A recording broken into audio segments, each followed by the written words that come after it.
Hola de nuevo, bueno, aquí vamos por nuestro segundo intento. Estamos subsanando un pequeño problemita técnico, pero bueno, gracias a Dios ya estamos como para poder seguir adelante. Anteriormente les había agradecido a todos por poder estar presentes, por separar este tiempo para poder reflexionar juntos acerca de esto que es tan importante, ¿no? No solamente el tema que nos convoca hoy y que vamos a desarrollar con un invitado muy especial, una teología acerca de la participación política. Mientras le damos la entrada a nuestro querido pastor Gustavo, queremos charlar acerca de esta necesidad de levantar una nueva clase dirigente, de que Dios pueda encontrar cómo entre nosotros, entre mujeres y hombres, la posibilidad de levantar una nueva clase dirigente. Yo estoy acá con mi iPad y te saludamos, Gustavo, te damos la bienvenida, nos gozamos tanto. ¿Cómo estás, querido Gastón? Buenas tardes. Qué lindo saludarte y compartir contigo y todos los participantes de este momento tan especial. Es muy especial también para nosotros, Gustavo, tenerte, poder charlar en este tiempo. La verdad que es muy importante, es muy trascendente, porque tenemos la absoluta convicción de que Dios quiere traer un avivamiento sobre nuestras naciones, sobre Argentina, sobre las naciones latinas, y que esto va a provocar un cambio cultural y una transformación, ¿no? Una transformación integral.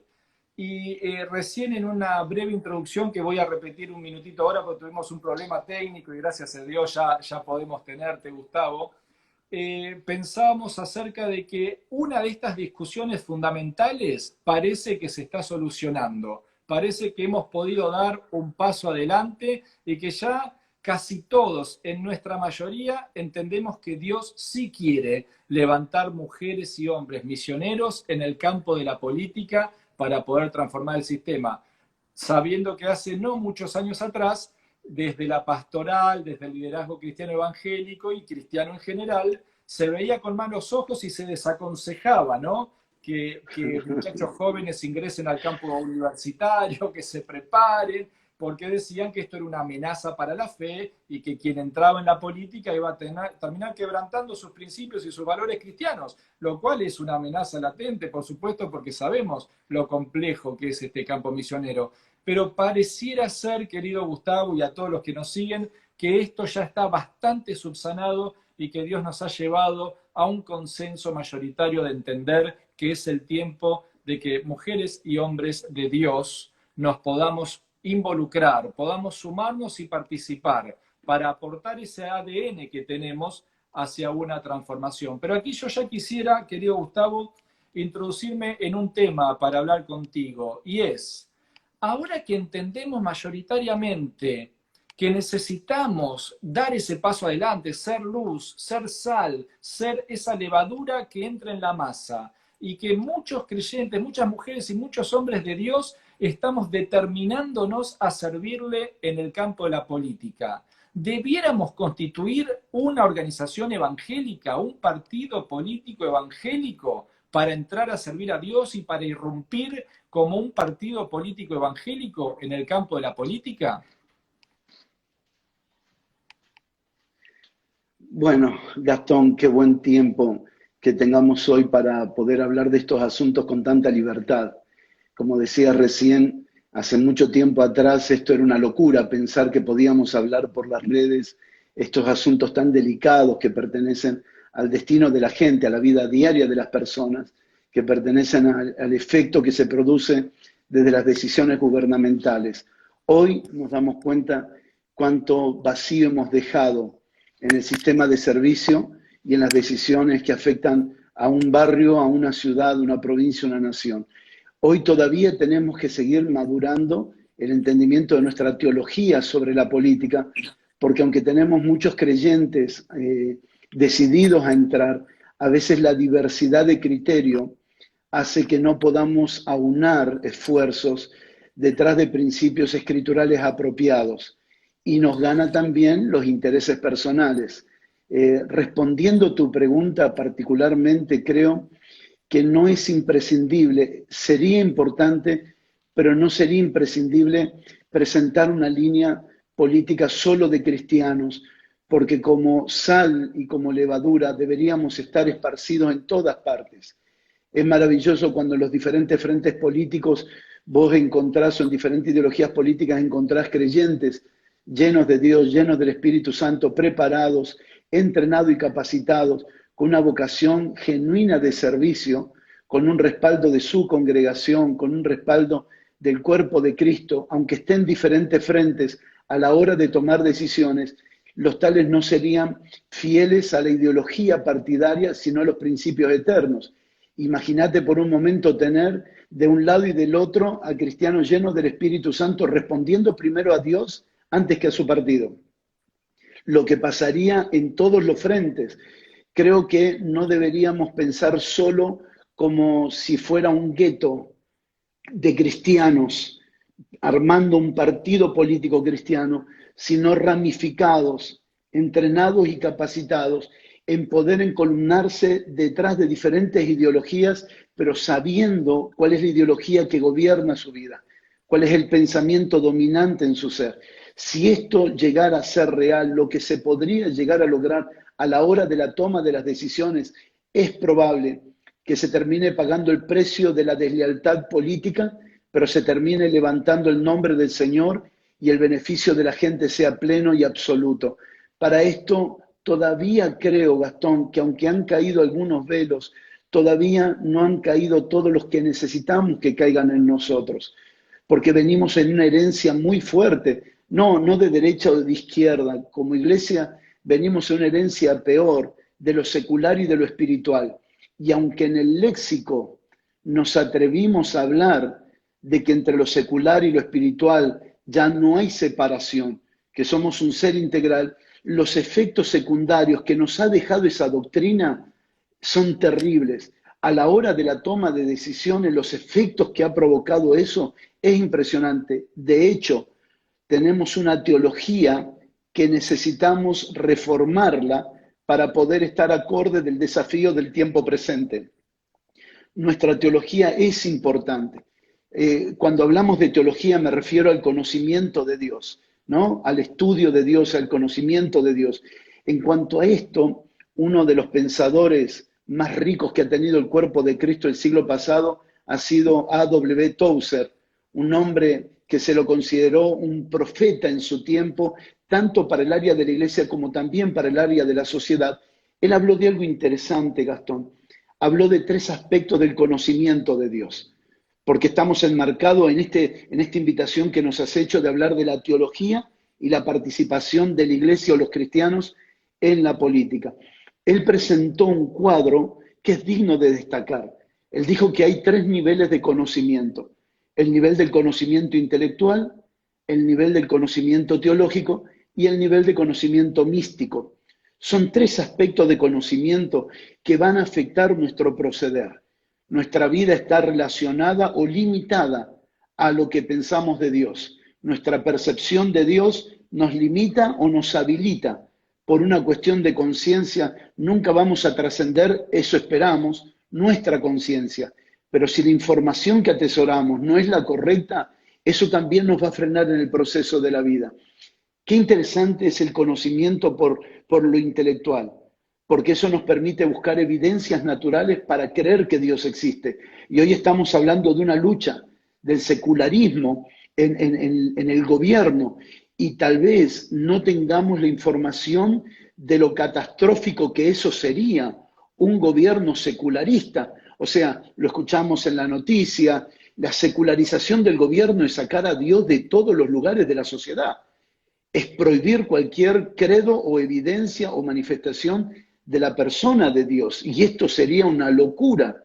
La justicia sin Dios, la administración pública sin Dios, la seguridad sin Dios. Sería algo terrible tomar decisiones sin considerar a Dios.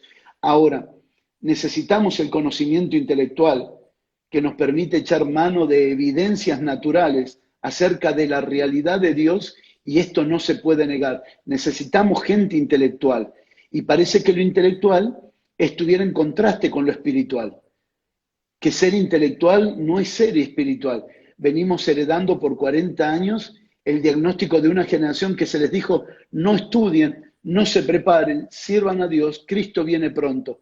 Y no nos dimos cuenta que el valor que tiene lo intelectual es fundamental a la hora de defender nuestra fe. El segundo conocimiento, el conocimiento de la teología, es algo que debe ser llevado puramente a la conciencia. Si las cosas teológicas que creemos, Gastón, son parte de un entendimiento humano o de una iluminación divina. Porque si la teología es una investigación humana acerca de Dios y queremos humanamente definir a Dios, le vamos a hacer decir a Dios lo que nosotros querramos, lo que nosotros creamos, y nos volvemos extremadamente fanáticos rabiosos en contra de o a favor de, sin entender el corazón de Dios. Donde se tiene que sumar el conocimiento de la teología es el conocimiento místico, es la realidad espiritual de la presencia de Dios. Cuando estos tres elementos se manifiestan en un servidor público, llámese la política, la seguridad, la medicina, el poder judicial, el poder económico, el conocimiento intelectual, de haber comprobado las evidencias naturales de la existencia de Dios, tener una buena apologética. Segundo, tener una buena teología saludable, espiritual, no desde una investigación humana tratando de ver qué dice Dios y acomodo a Dios a mi criterio, porque esos son los problemas que después acarreamos en la representación del Evangelio en el área de la sociedad. Y tercero, un hombre, una mujer, lleno del Espíritu de Dios, lleno de la presencia de Dios, que ha experimentado ya no el conocimiento intelectual, ya no el conocimiento teológico solamente, lo cual es, vuelvo a repetir, fundamental e imprescindible. Ha comprobado la presencia de Dios, no puede corromperse, no puede desviarse, no puede apartarse de lo que ha creído porque lo ha experimentado, lo ha saboreado. Hace años que venimos heredando ciertas personas en la política, Gastón, que han sido una mala publicidad también para que pastores y líderes se cierren. Personas que se han cortado solas, que cuando comenzaron a crecer, a ascender, tuvieron conocimiento, fama, popularidad, se olvidaron que representaban al Señor y a la iglesia, que representaban al cuerpo de Cristo, que eran una expresión del cuerpo. Y entonces eso cerró a muchos pastores a decir, no, cada vez que colaboramos para que alguien sea electo, una vez que llega se olvida. Y estos son todos temas que hoy, siglo XXI, líderes como vos y tantos políticos cristianos llenos del Espíritu Santo tienen que ayudar a representar dignamente lo que es estar en el área del servicio político, sobre todo porque nuestra incoherencia, en nuestra falta de preparación intelectual, teológica y espiritual, nos ha hecho pensar, no te metas en la política porque es corrupto. Es como decir, no estudies medicina porque hay médicos corruptos. No estudies arquitectura porque hay arquitectos corruptos o policías corruptos. Siempre que haya un ser humano no redimido, habrá corrupción. El punto no es si la política me va a corromper, el punto es cuánto yo he conocido a Dios. Gustavo, aquí en este punto me gustaría, para pasar a otro, repasar y saber si estos pequeños puntos de conclusión son correctos o si no los seguimos puliendo. Por un lado, arrancabas respondiéndonos que no es poder religioso lo que buscamos, no es ni el partido católico, ni el partido evangélico, ni el partido obrero, ni el partido determinado, sino una levadura que se integra y se mimetiza de alguna manera en toda la masa. Yo, como politólogo, en virtud de lo que vos decís, recuerdo cuando en el siglo IV el emperador Constantino de Roma se convierte al cristianismo y obligó a todo el imperio a profesar la fe cristiana. Bueno, hasta ese momento la Iglesia de Cristo se había multiplicado por todo el mundo, no paraba de crecer, incluso en grandes oleadas de persecución, pero una vez que se estableció la religión oficial y el poder fue cristiano, el Sacro Santo Imperio Romano, sobrevinieron los 1000 años de mayor corrupción, ¿no? Los 1000 años de mayor oscurantismo intelectual, moral, político. Entonces, ya tenemos una experiencia de cuando el poder no es espiritual, sino es un poder religioso que torna en tiranía. Luego queda una delgada línea roja para entender cómo podemos ser iglesia, cómo podemos proyectar el ADN que vos recién desarrollabas también, que en otros términos se podría decir tener inteligencia intelectual, tener inteligencia sociopolítica, pero también tener inteligencia espiritual, ¿no? Agregarle a la práctica política y agregarle a la clase dirigente inteligencia espiritual, que no es más que lo que vos mencionabas, entender lo que Dios piensa y revela al hombre acerca del gobierno, de la justicia, de la educación, de la administración, de la legislación. Entonces, por un lado no buscamos poder religioso, pero por otro lado sí buscamos aportarle inteligencia intelectual, inteligencia política, pero fundamentalmente inteligencia espiritual, que esto también se traduce en principios y valores, mujeres y hombres incorruptibles, que comprenden lo que el Señor nos dice, ¿no? Cuando nos dice, ustedes saben que los que gobiernan los sojuzgan y los someten, pero con ustedes no será así. ¿Estamos de acuerdo en este primer punto? ¿Es así? ¿Querés expandirte un poco más, querido Gustavo, para luego pasar a otro punto? Sos muy generoso, Gastón, y aprecio mucho tu generosidad, porque de verdad es un honor poder compartir con vos un asunto tan delicado y que también es una brecha dentro de la vida de la iglesia. No hemos logrado todavía crecer todos juntos en un mismo entendimiento.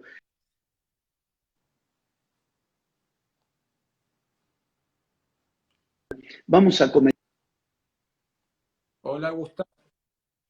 fuerte. Sí, Perdón, Gustavo, retrocedé un minutito para atrás que sí, creo que hubo un corte en el audio, por sí, sí. favor.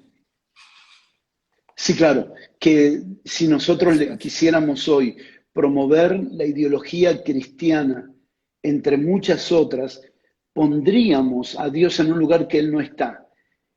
El propósito de Dios de la iglesia, y voy a salir un poquito de la política para volver a la política, el propósito de Dios en la iglesia es darse a conocer y es tomar a la iglesia para que la iglesia lo exprese a Él en todos los ámbitos de la sociedad, sea esta la política o sea esta cualquier otra área.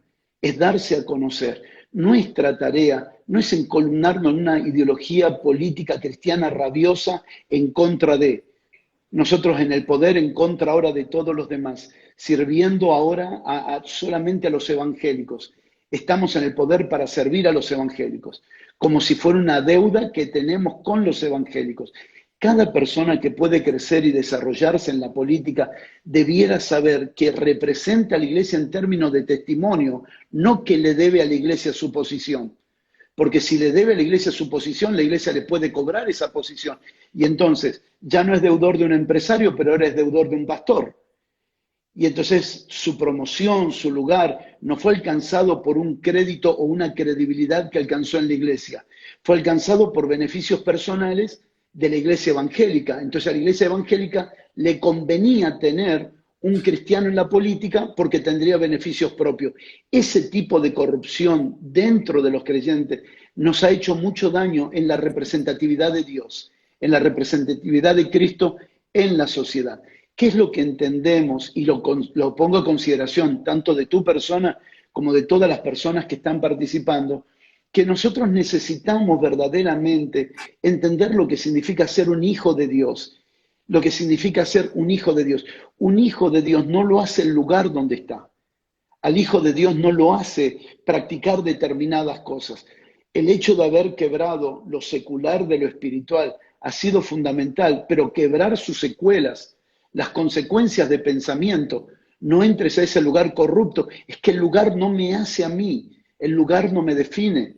Yo ya sé quién soy, yo soy hijo de Dios, tengo su identidad, tengo su esencia. No soy espiritual porque estoy en un lugar público o en un lugar religioso. Soy espiritual porque porto la vida de Dios que está en mi espíritu y Él es espíritu.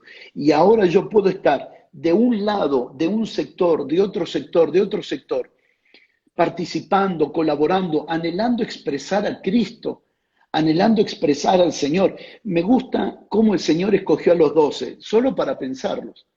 Jesús no escogió a los 12 solo de un lugar, escogió a los 12 de entre muchos factores sociales, de entre muchas áreas sociales. Tenía un pescador como Pedro y tenía un publicano como Mateo. Tenía un cobrador de impuestos y alguien que tenía que pagar los impuestos. Tenía un Simón el Celote, un rebelde contra Roma terrible. Él se encargó de tomar diferentes personas de diferentes fuentes para poder introducirlos luego y provocar una reforma. Hoy tenemos el Evangelio de Mateo, porque Mateo estuvo allí sentado como conocedor de los judíos, pudo escribir el Evangelio. Los griegos no quedaron sin testimonio porque hubo un Lucas que pudo presentarle, un Marcos pudo hablarle a los romanos. Esto nos hace pensar que la iglesia no debería pensar, pero es mi opinión y me hago cargo, no te hago cargo a vos, en un gueto evangélico en la política, sino más bien esparcido en la sociedad, sabiendo que le debe toda su lealtad al Señor Jesucristo. Claro, hay una responsabilidad con su partido político, hay una responsabilidad, hay un compromiso, hay una palabra dada, pero nunca eso puede trascender a la verdad de Dios en mí. Entonces puedo estar en diferentes frentes sin que eso... Sí, por favor. No, en este punto, Gustavo, entonces yo no puedo más que compartir y gozarme en lo que estoy escuchando. Dos cosas quería decir. Una, recordamos que somos creyentes y le pedimos a Dios revelación previamente a esta actividad que estamos teniendo. Le pedimos a Dios que hable por nosotros, así que no queremos Que nos valernos de la ayude. propia sabiduría.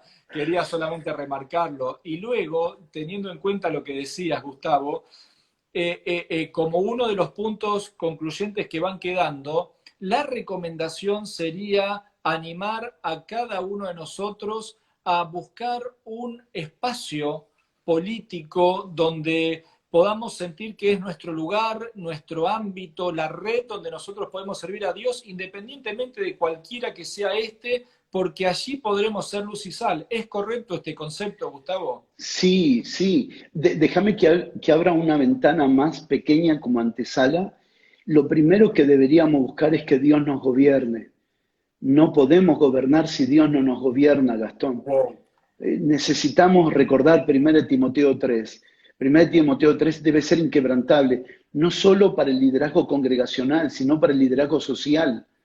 No podemos pensar como servidores públicos de una congregación y servidores públicos de la sociedad que hay diferentes demandas. No, son las mismas.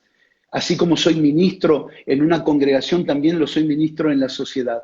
Y lo primero que me pide el Señor por medio del apóstol Pablo en 1 Timoteo 3 es que tenga dominio propio y habla de las características de alguien gobernado por el Señor. Ahora, ¿cómo respaldar a alguien? Me refiero a como pastor ahora. ¿Cómo respaldo a alguien que nunca ha mostrado una vida de integridad ante el Señor?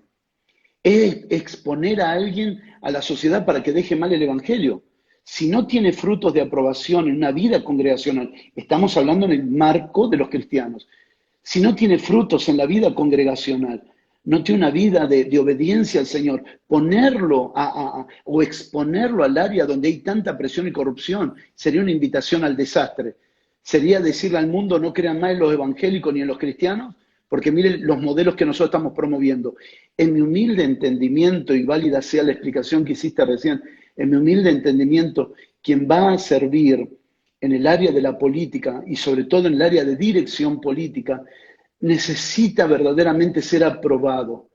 Aprobado por el Señor y aprobado también por sus autoridades, demostrar una vida de gobierno propio. ¿Cómo está la familia?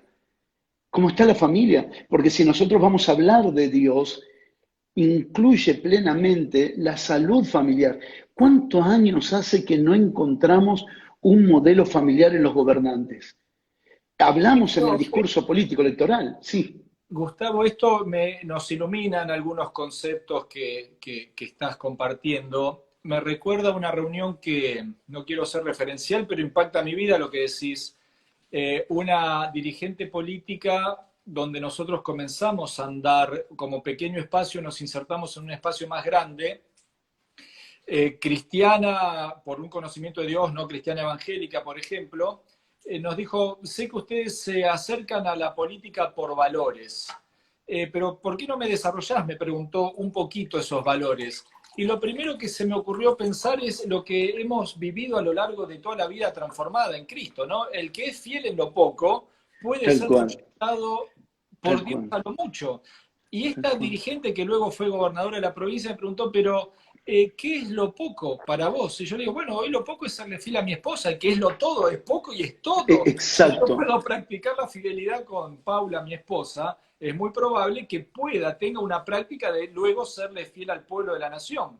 Ahora, si en eso no hemos podido ser moldeados por Dios, es muy difícil que ocurra con mayor presión, responsabilidad en el medio de la guerra el día de mañana. ¿Este sería el criterio, Gustavo? Sí, claro, claro, tenemos mucho amateurismo en la política de los cristianos. Tenemos mucha falta de preparación y de orden. Y las evidencias, me refiero a América, ¿no? No me refiero puntualmente solo a Argentina, me refiero a América. Tenemos muchas personas que tienen una vocación, pero no se han preparado ni han ordenado su vida para exponer y representar al Señor en esa área de la sociedad que termina siendo una gran vidriera, porque difícilmente un pastor tenga acceso a tantas cosas, son casos excepcionales y lo vemos en Argentina, como lo puede tener una persona en la política. Entonces, si va a ser alguien que vamos a colocar en la vidriera corporativamente hablando, porque no existen los hechos aislados, no es el hermanito en el mercado, es la iglesia en el mercado por medio del hermanito, no es el hermano en la política, es la iglesia en la política siendo representada por alguien que nosotros vimos los frutos de una vida que responde a la palabra del Señor. Ahora, Gastón, si no responde a la palabra del Señor en la vida familiar, ¿cómo la responderá en la política? Si no responde en la vida congregacional, que solo son procesos, no es que fuera más importante, solo son procesos. ¿Qué me dice a mí un hombre que engaña a su esposa? Y no estoy haciendo con esto un ataque moral a nadie, por favor. Simplemente estoy diciendo, si el engaño me gobierna en las cosas íntimas, ¿cómo puedo garantizar que el engaño no me va a gobernar en las cosas mayores? Entonces sí hay una necesidad de escuelas de gobierno, sí hay una necesidad de preparar desde las congregaciones y también desde espacios que se nos puedan proveer para poder entrar mucho más profundo en una preparación intelectual gubernamental. No es nada nuevo. A veces me preguntan si nosotros creemos en la política y la iglesia. Y la pregunta es, ¿saben ustedes a qué se refiere o de qué se refiere la Biblia? La Biblia es un libro de Estado. La Biblia es un libro gubernamental, donde el primer mensaje de nuestro Señor Jesucristo, su primera enseñanza, fue enseñar la constitución del reino de Dios. O sea, ¿cómo no vamos a creer en el gobierno si Dios es el primer gobernante? El excelso gobernante, el soberano de todos los reyes. ¿Cómo no vamos a creer en el gobierno? No es un problema, y ya el mito está cayendo y tiene que caer más, pensar en la iglesia, Dios y la política. Lo que sí tenemos que reformular es la preparación de los santos, es la graduación de los santos. Mira, Gastón, para que un muchacho pueda estar en la medicina, tiene que pasar más de 20 años de estudio. Sí, señor. Y nosotros queremos sacar un político en 5 días. Si tiene un poquito de motivación, de inspiración, ya lo sacamos a la calle a hacer un montón de cosas.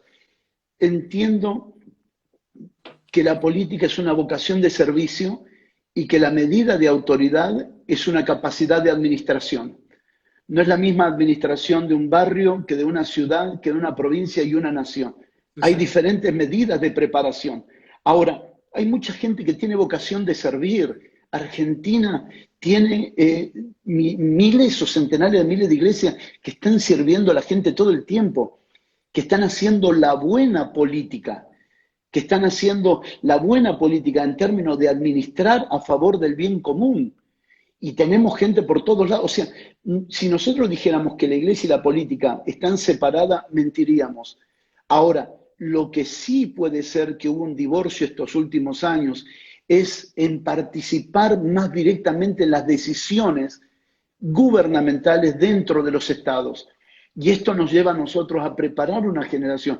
Por eso cuando nosotros escuchamos acerca de gobernar bien la escuela, hubieron varios pastores amigos nuestros que participaron, que escucharon, que vieron la integridad, vieron la seriedad con la que se trata este asunto, vieron la importancia de la preparación. Hoy tenemos una gran cantidad de jóvenes que tienen un compromiso con la sociedad tremendo, pero si no son entrenados, capacitados y preparados, lo que vamos a tener es mala praxis en la política, el uso y el ejercicio ilegítimo.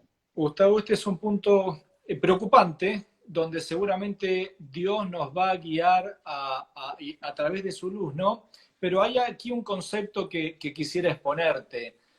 Hoy en día, integrar un liderazgo religioso, que no quiero decir religioso, integrar liderazgo de las iglesias, liderazgo social, liderazgo espiritual, integrarlo al proceso político sin capacitación y sin formación es algo dramático, es algo muy peligroso realmente, porque Sí, la administración del templo, de la iglesia, del cuerpo, es absolutamente distinta a esto que mencionás, la administración del Estado. El día que el dirigente, partamos de una base, ¿no? Que es polémico lo que voy a decir, pero lo que nosotros observamos hoy en la forma de hacer política en nuestros países, no solo en Argentina, es que por lo general el líder carismático, el intendente, el senador, el gobernador, la gobernadora emergen y los más cercanos, tengan conocimientos o no, tengan preparación o no, terminan ocupando puestos muy altos en el Estado sin un tal cual, conocimiento cabal de esa tal cual. ciencia que es el gobierno del Estado.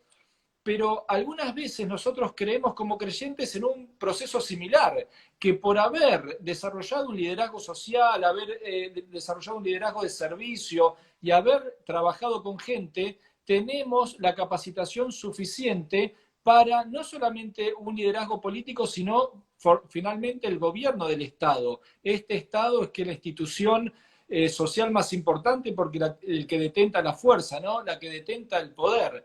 Por eso esto que vos decís de prepararse puntualmente desde lo intelectual es un complemento indispensable a la preparación espiritual, a la preparación del ser, a la preparación del carácter como hijos de Dios. Y en esto quisiera plantearte un punto nuevo de esta charla, querido Gustavo. Somos personas formadas en la oración. Creemos definitivamente que la oración es el primer paso, ¿no? Invocar a Dios, buscar a Dios. La teología que podamos desarrollar vendrá de la revelación de la Tal idea de cual, Dios hacia el gobierno. tal cual. Pero con el proceso de oración, ¿es suficiente? ¿Ocurrirán transformaciones dando la lucha desde la oración o hace falta más? No, claro que hace falta mucho más. Ahora, entendiendo en términos de orden, no de más importante, nosotros tenemos que corregir esto. Nosotros venimos de una generación donde la palabra más importante anulaba lo otro. Entonces decíamos, lo más importante es la oración y anulábamos la preparación. Ahora, en el orden divino, lo primero es la oración, porque eso te da un marco de conocimiento de la realidad de Dios en la realidad en que Dios se mueve, en la que Dios opera. A mí se me acaban los recursos, sea como pastor, como carpintero, como empresario, se me acaban los recursos. Pero cuando estoy en oración se me abre un mundo diferente que es la realidad de Dios. La oración no es el lugar donde derramo mis necesidades, es el lugar donde conozco a Dios y su realidad. Sé lo que Él puede hacer. Entonces, en el proceso de la oración es primero, no es lo más importante. Dios no funciona con la palabra más importante, Dios funciona con la expresión orden divino. Lo primero es la oración. Juntamente con la oración viene todo un proceso de conocimiento, como te decía al principio, intelectual, con un conocimiento teológico saludable que venga desde Dios y no desde la mente humana, tratando de descifrar a Dios, porque hay muchas teologías fundadas en lo que yo intento definir a Dios. Y eso no puede ser la teología saludable que la iglesia necesita, sino Dios revelándose por su palabra de manera ordenada. Y después, obviamente, viene una serie de preparaciones que son fundamentales, que pertenecen a esta capacidad intelectual que Dios nos ha dado. La pregunta que me hago, te hago y nos hacemos es, ¿para qué Dios nos dio una mente sino para desarrollarla? Hay una mente espiritual que es la mente de Cristo que nos gobierna y hay una mente natural que es la que sojuzga, es la que se capacita, es la que se desarrolla en todos los ámbitos en los que yo me voy a mover. Entonces, yo necesito desarrollar esa mente natural. Todo lo que me va a ofrecer la primaria, la secundaria, la universidad, son herramientas que a la hora de administrar lo que tenga que administrar me van a servir. Lo que no se puede negociar es la naturaleza. La Gustavo, naturaleza es la que... Sí, perdón, no, porque por estás favor. en un punto yo te escuché hace muy poquitos semanas atrás un concepto que en este sentido me impactó mucho, es que esto que todavía en nuestro proceso de transformar nuestra manera de pensar somos subsidiarios. Somos subsidiarios al intentar provocar una transformación con respecto a nuestra relación con Dios. ¿Nos pudieras explicar un poquito más qué significa eso? Para trabajar, tocaste el punto que más nos arde en el corazón al pensar acerca de esto. Me vino a la mente algo, si me das un segundo nada más para decir, tenemos que salir de la mente de lo popular. Oh, Lo wow. popular maneja masas y necesitamos entrar al campo de lo profesional. Oh, Si wow. nosotros seguimos escogiendo por popularidad y no por profesionalidad, el destino de nuestra nación va a ser el subsidio siempre, porque la incapacidad que tienen los populares no es la incapacidad que tienen los profesionales. Entonces los puestos públicos, los servidores públicos en diferentes esferas de autoridad, están en manos de personas populares. Pero a la hora de definir, estamos pagando el precio todos de la incapacidad de estos seres populares, que no son buenos ni malos, y no es nuestra postura juzgar eso, sino juzgar nuestra incapacidad de elegir personas altamente profesionales que porten una naturaleza divina. Y ahí nos compromete como hijos de Dios a funcionar en esa área tan importante como es el área política. Por favor, repetime un segundo la pregunta, que me fui con No, esto. este tema en relación al proceso que vos establecías, que la oración es lo primero, porque es nuestra naturaleza. Finalmente, cuando vemos áreas de gobierno, vemos que se caen muros, se abren mares, ¿no? Ocurren hechos sobrenaturales de respaldo de Dios para que las personas y las naciones sean transformadas y pueda venir el bienestar que Dios promete, por ejemplo, en Jeremías 29:11, ¿no? Pero en esto yo te escuché decir que un concepto de que somos subsidiarios, como que hemos quedado estancados en este punto. Sí, claro. Por eso definía al principio qué tipo de teología tenemos y todavía no hemos aunado criterios en cuanto a esto. Si nuestra teología nace en Génesis 3, es la teología de la necesidad y el subsidio. Mm. Si es la teología de Génesis 1, entonces es la provisión absoluta y la conciencia de administración. Existe una diferencia abismal entre volvernos personas que esperan que Dios haga todo o volvernos administradores de todo lo que Dios ya nos dio. Hay una Repetilo, por diferencia, favor, Gustavo, sí, por favor. perdón, lo dije muy rápido. No, Hay no, es una que es muy diferencia profundo. abismal entre Génesis 3 y Génesis 1. Génesis 3 en adelante, la teología se funda en base a la necesidad. Y entonces Dios, teniendo que salir al encuentro a proveer cosas que ya los había provisto. En Génesis 1 y 2, el hombre no necesitaba nada, absolutamente nada. De hecho, Dios los visitaba y ellos estaban perfectamente completos en todo tipo de provisión, porque Dios nunca eligió relacionarse con nosotros por medio de la necesidad. Todavía recuerdo aquellas teologías baratas del pasado, Dios te está haciendo pasar esta necesidad para que dependas de Él. Esas son las mentiras Correcto. humanistas de la Biblia, porque no es verdad. Porque si en aquel entonces el primer Adán lo tenía todo y Dios se relacionaba no por necesidad, sino por amor, tiene que cambiar verdaderamente la forma en cómo nosotros oramos hoy. Porque también si eso lo trasladamos a la política, estamos en el horno. Estamos en el Correcto. horno pensar que nosotros tenemos que ser subsidiados en nuestra necesidad. No, lo que nosotros necesitamos es aprender a administrar. Es aprender a administrar. La reforma que tiene que venir a la hora de la conformación de nuestra generación política es el arte de la administración, es la capacidad de saber administrar lo que ya tenemos. Vivimos pidiendo cosas que ya tenemos en el ámbito de la iglesia y trasladado a la política es exactamente lo mismo. Tenemos la sabiduría que necesitamos para hacer lo que debemos de hacer. Tenemos la inteligencia que necesitamos para determinar lo que tenemos que determinar. Lo tenemos todo porque Dios nunca nos creó para subsidiarnos. El subsidio crea vínculos de necesidades, donde uno se sobrepone sobre el otro usando su necesidad. Si de eso es lo que pensamos de Dios, estamos totalmente equivocados. Nuestra teología está errada. Como que Sí, Gustavo, como que Dios nos sigue diciendo a nosotros como dirigentes políticos que venimos al sistema político como llamados por Dios, dile al Exacto, pueblo que marche. Es claro. decir, Señor, ¿qué vamos a hacer? Marchen, avancen, háganlo bien. Yo iré con ustedes, pero dile al pueblo que marche. Ese sería el concepto. Claro, claro, necesitamos entender más que nunca que Dios en su relación con su iglesia por medio de su Hijo es formarnos como administradores, administradores de nuestra vida, de nuestra casa y en esta área, en el área política, como administradores. Y nuestra forma de presentarnos ante la gente no es de subsidiadores. Yo sé y soy consciente la cantidad de pobres que tiene Argentina y sé que los pobres, como en Brasil, pueden inclinar la balanza electoral, pero por causa de los votos voy a cambiar mi convicción, por causa de los votos voy a dejar de decir lo que creo.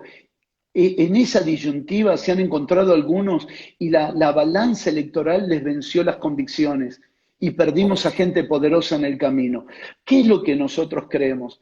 Que lo que nuestra generación necesita, devastada, arruinada, desolada, abandonada, descuidada, es volver a remontarla como lo hicieron en Japón, desde la conducta, desde la disciplina, y acá entran en juego los valores, no los subsidios, los valores, porque una nación no se va a levantar desde el subsidio. ¿Cuánto tiempo se puede beber de la vaca y no matarla?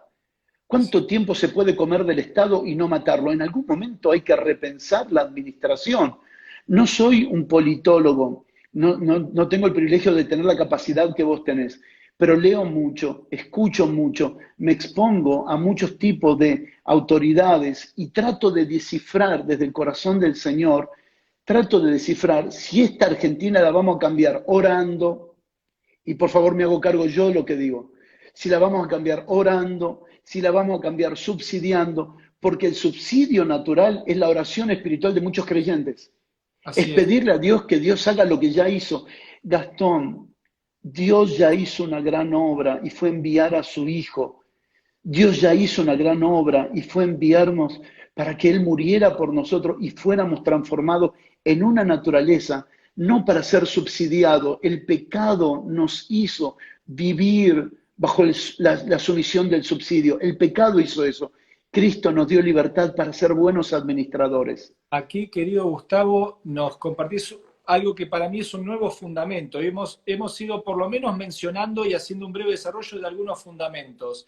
Pero esta obra de Cristo, que también se proyecta en misioneras y misioneros a la política, es, por supuesto, en un campo tan importante de demanda insatisfecha como es la pobreza.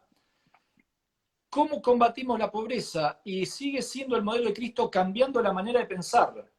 Evidentemente, la nueva clase dirigente que emerge convocada por Dios en Argentina y en los países de Latinoamérica tendrá que comprender que tiene que hacer bien cosas para erradicar la pobreza, no servirse de la pobreza como bagaje electoral, sino transformar a través de la prosperidad generalizada, a través de criterios bíblicos, a través de una sana administración, como ha sido diciendo, pero a través de un cambio de manera de pensar. Y el liderazgo cristiano que promueve a esta iglesia hacia esta transformación también tiene que comenzar, de acuerdo a lo que vos venís desarrollando, a incorporar esta nueva manera de pensar, como que nos aproximamos a la política para dar, para servir y para transformar y cambiar, y no para pedir ni para servirnos de ellas, primero nosotros como cristianos y luego nosotros como dirigentes políticos.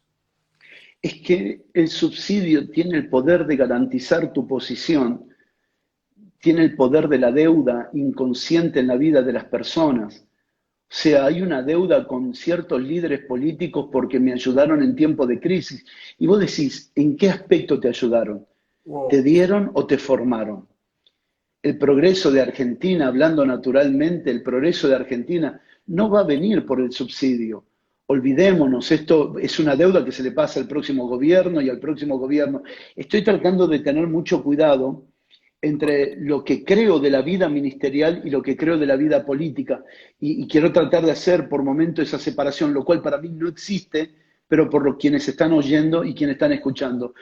Necesitamos verdaderamente trabajar en esto y la formación de nuestros líderes políticos que aún en criterio, aunque estén en diferentes frentes políticos, parecería que mi deber con mi partido político es mayor que mi deber con Cristo. Y esto es un grave error.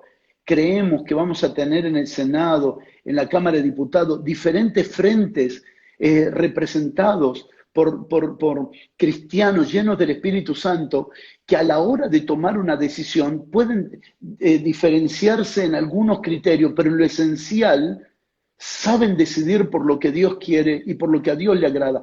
Y necesitamos esa conjunción de líderes que se preparen y aúnen criterio. ¿Qué es lo que vamos a querer sobre este asunto? ¿Qué pensamos acerca del progreso de Argentina? ¿Desde dónde surge? Lo primero que me gustaría decir en este contexto es que nosotros no podemos trabajar por un voto. Tenemos que trabajar por una generación, Gastón. Tremendo. Si nosotros trabajamos por un voto, la preparación es secundaria, porque no hay tiempo para prepararse. Hay que salir a vender el partido, hay que salir a vender nuestra oposición, hay que salir a vender nuestra presencia. Pero si nosotros trabajamos por una generación, nosotros podemos lograr de aquí a 10 años levantar una casta de políticos, no para que gobierne la iglesia, porque nunca se trató de eso. No que gobierne la iglesia, que gobierne Dios la nación. Que gobierne Dios, no que gobiernen los evangélicos. No estamos hablando de un gobierno de evangélicos, que lo que hemos mostrado hasta ahora es, en cierto aspecto, un lado de inmadurez, queriendo el poder para demostrar que si tenemos el poder, la nación cambia. No, lo que queremos es servir, es mostrar Hechos capítulo 4. Y mientras oraba por este encuentro, no salía de mi cabeza Hechos capítulo 4. Dice que la gente traía a los pies de los ministros dinero y ese dinero fue distribuido a todos de tal manera que no había nadie que tuviera falta. Mira, recaudación, administración y distribución en justicia. Si hay una recaudación injusta como la que hay hoy, porque hay una recaudación injusta impositiva para mantener los subsidios, eso es recontra injusto. Eso es recontra injusto. Recaudar en injusticia para después distribuir en subsidio, eso es recontra injusto. Pero si hay una recaudación en justicia, una administración en justicia y una distribución en justicia, el fin de todo es que el reino de Dios comience a ser manifestado, que no le falte nada a nadie. No Querido es una Gustavo, utopía, es una verdad. Sí, bueno, doctor. dijiste esto último, ¿no? Y muchos nos dicen, ustedes al plantear esto, al creer realmente en la constitución de una sociedad de bienestar, con un fuerte proceso de reducción de la pobreza, por lo tanto de reducción de la corrupción, viven en la utopía. Yo les diría que no vivimos en la utopía, vivimos en lo imposible. Es mucho más profundo que la utopía. Esto es imposible.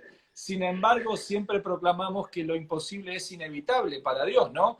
Él Claro. siempre nos lleva al callejón de lo imposible para creer para que comprendamos, son 300 de Gedeón, para los que comprenden la inteligencia espiritual, son 300 de Gedeón contra 120.000 de Madián, un imposible, ¿no? Y en esto se especializa Dios. Ahora, evidentemente, lo que tiene que emerger de la Iglesia de Cristo es un remanente de preparados, de individuos 10 veces superiores a los de su generación, que no es que se sacan 10 en Harvard solamente, que eso es muy bueno, sino que son 10 veces más fieles, 10 veces más Claro, leales, 10 veces más claro. honestos, suben 10 veces más a la cruz, se dejan la otra mejilla 10 veces más. Y un criterio que nos compartías, que a ver si te parecen estas palabras, ¿es posible que en unos minutos el corte nos volvemos a recontactar por unos minutos más? Si esto ocurriera, tal vez no, pero si se cortara la conexión en unos breves minutos, si les parece, nos volvemos a reconectar. Pero recogía esto de lo que decías. Evidentemente, Gustavo, no venimos al campo misionero de la política por una ideología humana ni una ideología Claro. partidaria. No puede ser eso a lo que nos rindamos. No puede ser esa No, nuestra motivación. No quiere decir que no no, tengamos ideas y que estas ideas se dogmaticen en un partido político, pero no venimos a la política por ideologías humanas, ya sea el radicalismo, claro. el peronismo, el liberalismo, el marxismo o cualquier corriente de pensamiento con el cual, insisto, podemos suscribir, pero no entregar nuestra vida, principios y valores a esa ideología. Lo cual, si pudiéramos avanzar en el crecimiento de este criterio, si no venimos a la política por ideologías, quiere decir que no estamos unidos por ideologías, sino que estamos unidos por un llamado. Y si no Claro. nos unen las ideologías, tampoco nos pueden separar. Tampoco nos pueden separar a un hermano que está en el kirchnerismo, con un hermano que está en el macrismo, con un hermano que está en el radicalismo, porque no fueron las ideologías las que nos unieron, sino el llamado de Dios, subir a la cruz, prepararnos y formarnos para una generación de transformación que evidentemente sobrevuela mucho más alto que el campo de las ideologías. No, tal cual. Y no podría haber sido dicho mejor, Gastón. Muchísimas gracias por definir la esencia de la iglesia independientemente en los frentes políticos. Esta es la esencia, esta es la sustancia. ¿Cómo mantenernos de alguna forma en ese sistema tan corrupto, donde la corrupción se maduró, donde está la graduación misma de la corrupción como es la política? ¿Cómo mantenerse en eso en un tiempo como este, donde casi no hay recursos, donde las arcas están vacías y están vaciándose? Sin lugar a dudas, como mencionabas recién, ejemplos como Gedeón, como Moisés frente al Mar Rojo, para eso es la oración. ¿Sabés para qué es la oración? Para disfrutar la realidad de Dios en medio de una realidad humana, Tremendo. para permanecer creyéndole a Dios por los cambios, porque los recursos están en la tierra. La tierra tiene todo lo que el hombre necesita. Oh, wow. No tiene que venir del cielo. No es que me tienen que caer pepitas del cielo. Alguien en este planeta tiene todo lo que Argentina necesita, lo que Bolivia necesita, lo que Brasil necesita. Todavía hay inversionistas, todavía hay personas que han retenido, que han guardado, que han mantenido sus arcas protegidas para poder hacer inversiones en naciones confiables. Déjame que te diga algo, si un hijo de Dios está en la administración pública y es un hombre que permanece en la realidad de Dios, lo que no te lo da la tierra, la realidad de Dios te lo pone en tus manos, porque a Dios no se le acabaron los recursos. Es increíble que los medicamentos para todas las enfermedades están en la tierra. No tuvimos que ir a Marte a buscar los medicamentos, porque en la tierra está todo lo que el hombre necesita. Es un absurdo pensar que nuestra nación será devastada, que nuestra nación desaparecerá, porque todavía hay gente en Argentina que ama a Dios, que sirve a Dios de corazón, que se ha dispuesto a servir a Dios con integridad en cada lugar donde se mueve. Y allí habrán milagros de todo tipo y habrá relaciones en este movimiento global donde se va a aproximar lo que sea necesario para sacar nuestras naciones adelante, pero para que Él sea visto, porque no tenemos que olvidarnos que no somos héroes de nadie. No tenemos que olvidarnos que estamos aquí para representar al Dios Todopoderoso, al Padre Eterno y a nuestro Señor Jesucristo. Querido Gustavo, Doctor, yo creo que hemos avanzado mucho en este conversatorio. Ha sido para nosotros un tremendo privilegio tenerte. Creo que si esta fuera una cátedra universitaria, solamente vimos la introducción, todavía no hemos comenzado a ver módulos, a desarrollar materias. No como un dicho, sino como algo concreto, nos gustaría comprometerte atrevidamente a robarte unas fracciones de este tiempo en las periódicas semanas para poder seguir desarrollando. Vamos, esto se está quedando grabado, va a quedar disponible de todos, pero nosotros lo vamos a desgrabar, Gustavo, lo vamos a hacer texto para poder distribuirlo, no, para que quede el fundamento de esto que hemos estado hablando, pero te queremos pedir continuar para seguir desarrollando muchos otros puntos que son vitales a la hora de crecer en el conocimiento de esta teología de la participación de cristianos en política. Para respetar los tiempos de esta preciosa audiencia, como dicen los que saben, hemos tenido un precioso engagement, hemos tenido a nuestra audiencia con nosotros todo el tiempo y gracias a Dios esto también no. marca un nuevo tiempo. Pero para poder continuar y que esto que estamos fundamentando quede, lo vamos a escribir y lo vamos a distribuir y también te vamos a pedir poder continuar con este trabajo. Nos bendecís mucho con tu revelación y con tu corazón, querido Gustavo. Gracias, Gastón, amado. Mira, lo último que me gustaría decirte para despedirme es, no nos olvidemos que Dios es un Padre de amor. Cualquier cosa que pensemos de Dios, acerca de su santidad, acerca de su justicia, donde no encontremos su amor como esencia, vamos a pervertir la imagen de Dios en esta generación. No es tan santo que no sea amor, no es tan justo que no sea amor. Él mismo nos ha dejado en las Escrituras conceptos muy claros y dijo, no seas excesivamente justo. Si él hubiera sido justo, no hubiera escogido a Pedro. Si él hubiera sido tan justo, no hubiera escogido a todo lo que escogió. Pero él tiene expresiones en sus atributos y todos sus atributos radican en su esencia. Dios es amor. Dios ama las naciones. Dios ama a los hombres. Pero él ha escogido la forma en darse a conocer. Y eso no va a cambiar. Él amó a la generación de Noé, pero el único medio de salvación fue un arca. Dios sigue amando al hombre y la única forma de salvación es su Hijo siendo expresado en todas las áreas de la sociedad. Dios sigue amando y eso es maravilloso.